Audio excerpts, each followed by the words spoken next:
All right, so we're going to start a really important unit. I think I keep saying that. They're all really important, but these you're going to be doing a lot with rates of change. Okay, rate of change on these notes. I better mark this for me. This is always for me more than you. This is notes 1, so when I print it. Okay, so on the rate of change, okay, it is a ratio that shows how one variable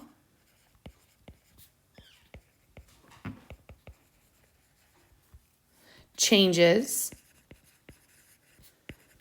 with respect to another.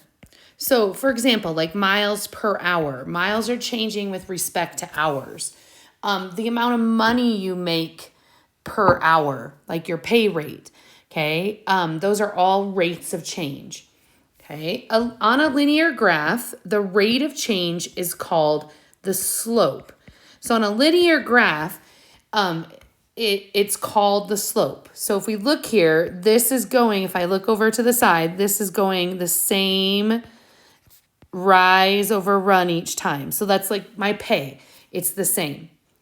Okay, slope is written as a ratio. So your answers need to be fractions. Please do not put them as decimals unless it's a story problem. Okay, you need to leave them as in fractions. With the vertical change, which is your rise, to the horizontal change, which they call the run. So you're climbing the steps. I always talk about this with kids, and if we're together, I'm going to make you do this, but I just never know which ones we're going to be together for.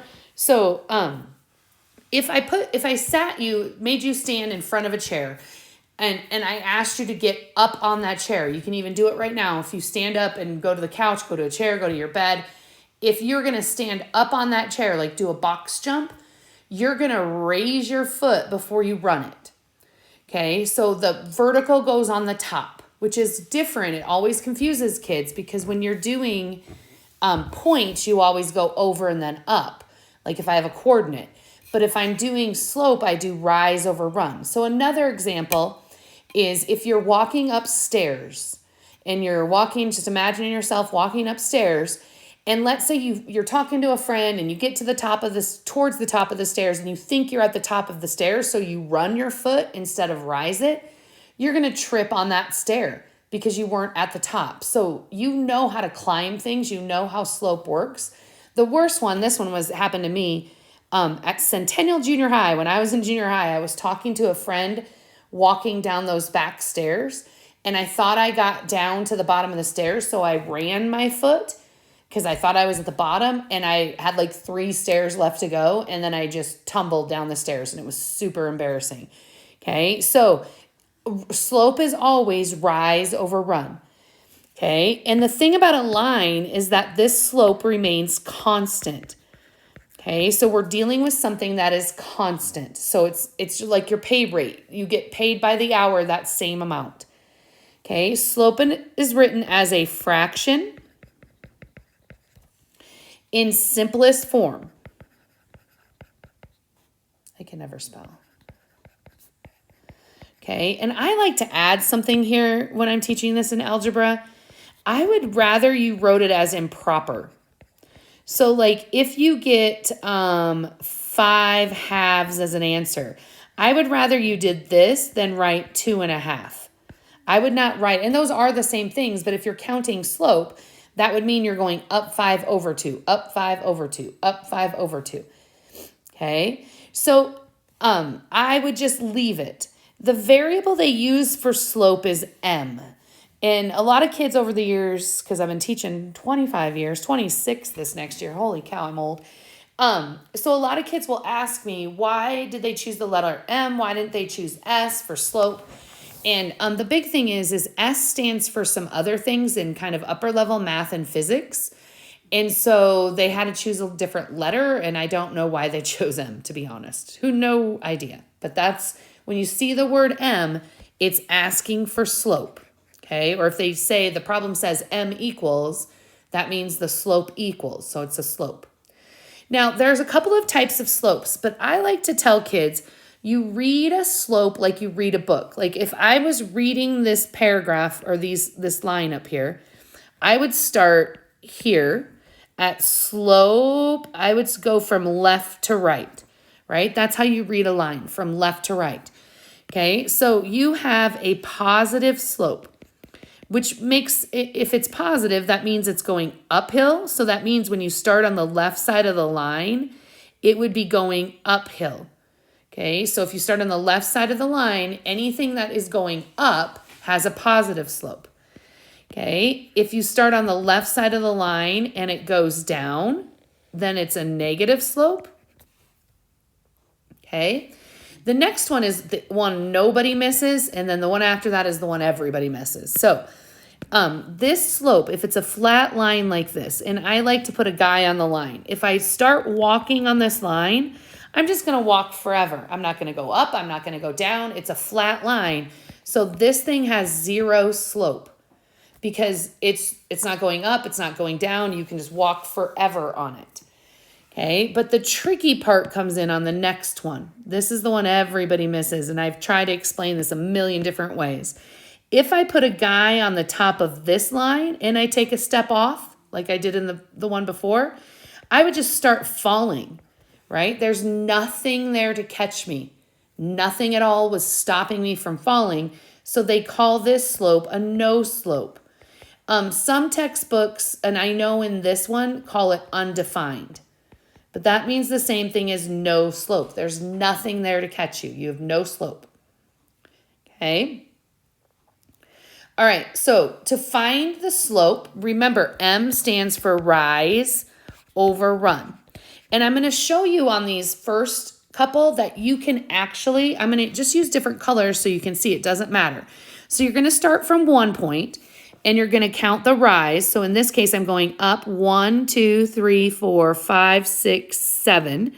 So I'm going up 7 and I'm going forward 1, 2, 3, 4. So my rise is 7 and my run is 4, so my answer is 7/4. Okay, but some kids will say, well, I started at the other point. Okay, so if I started at the other point, you always do your rise, up and downs. So I would go down 1, 2, 3, 4, 5, 6, 7. So down 7, and I'm going back 1, 2, 3, 4. So I'm going down 7, back 4. And a negative over a negative is a positive. Sorry, there's a fly that keeps landing on me. Okay, so it doesn't matter which direction, which point you start with.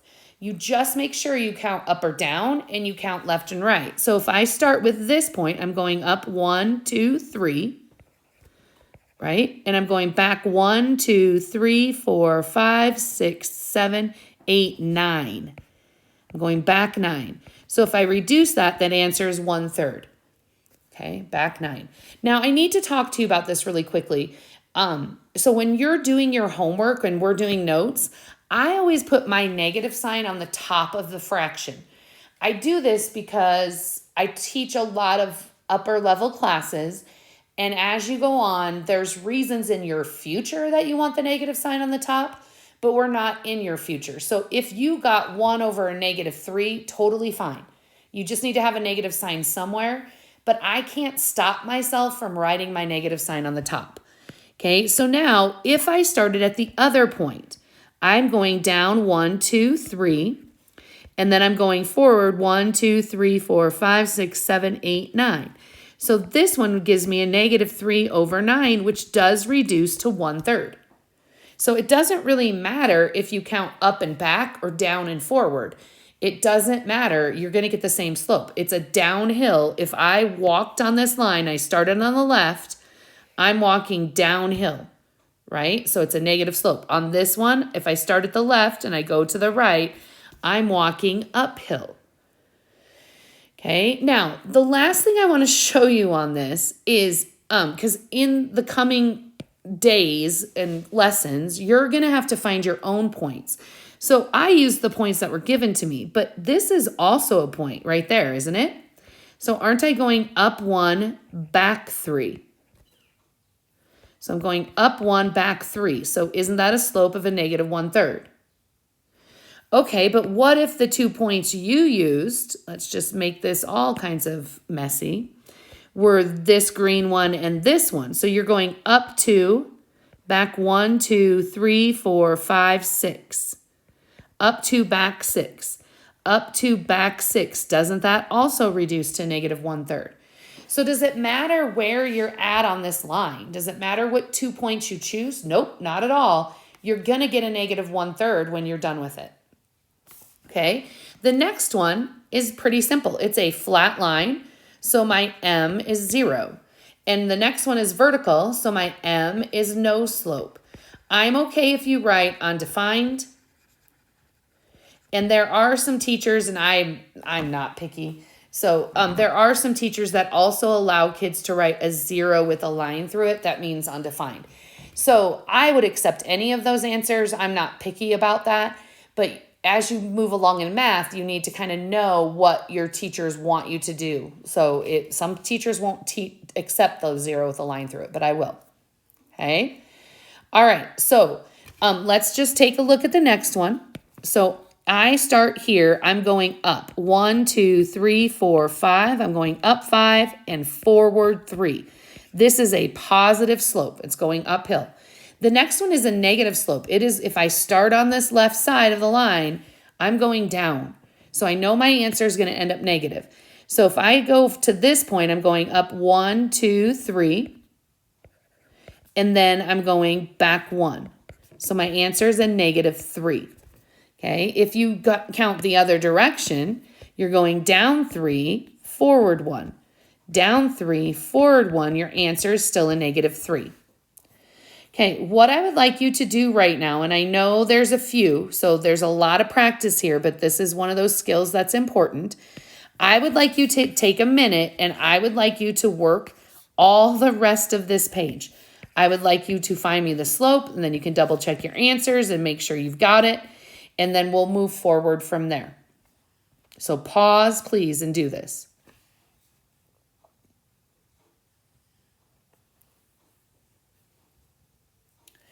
On this one, you're going up 4, back 2, up 4, back 2. The slope is 2, and it's going up. This one, you're going down 4, forward 4, down 4, forward 4. The slope is a negative 1. And you could have used any of these, up, over, so, but that I just used the points that were given to me. On this one, I'm going up 3, back 4, so the slope is a negative 3/4. This one, you're going up 5, back 1, so the slope is a negative 5. This one is no slope. This one is up 2, forward 3, so it's 2/3. This one is up 1 over 4, so the answer is 1/4. This one, you're going up 2, back 4, so the answer is a negative 1/2. This one, you're going up 2, forward 6, up 2, forward 6, so you have to reduce it. The answer is 1/3. If you give me 2, 6, I will take off for that. And then the last one is a flat line, so it is a 0. All right, so you have the assignment that goes along with this.